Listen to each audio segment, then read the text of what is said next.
There was a town in the Midwest that wasn't on any map. It wasn't that it was small, it was just erased. Roads went around it.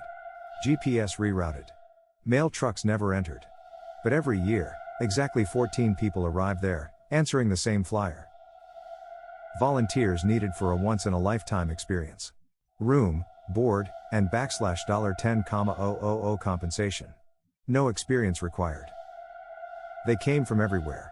College students. Drifters. People running from something. People who wouldn't be missed.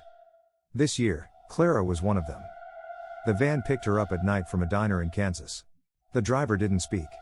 Just drove for hours through endless flatland until the roads turned to gravel and the stars disappeared.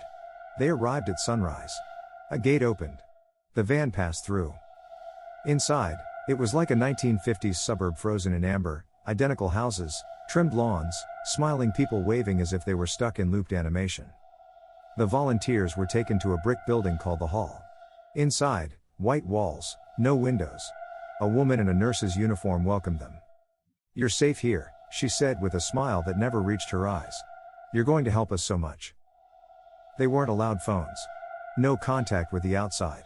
Each day was filled with odd tasks, cataloging things that made no sense, jars of teeth labeled by decade, shoes that walked without feet, photos that changed when you blinked.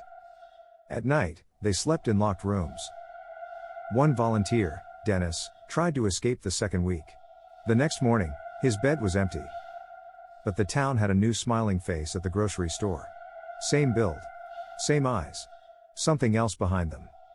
Week by week, the volunteers stopped asking questions. Until it was just Clara. She started noticing things. The residents all looked slightly off. Too symmetrical. Eyes that didn't blink. Laughter that started and stopped on a dime.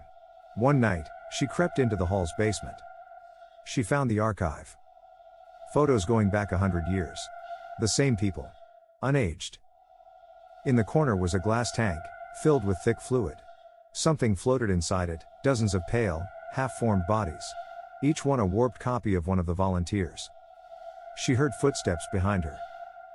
"You've done so well," the nurse said gently, closing the door behind her. "They're almost finished with your copy."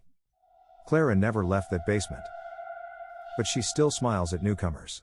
Greets them with a clipboard and warmth in her voice. Sometimes her face flickers, like an old television struggling to hold signal. But the rest of the time, she's perfect.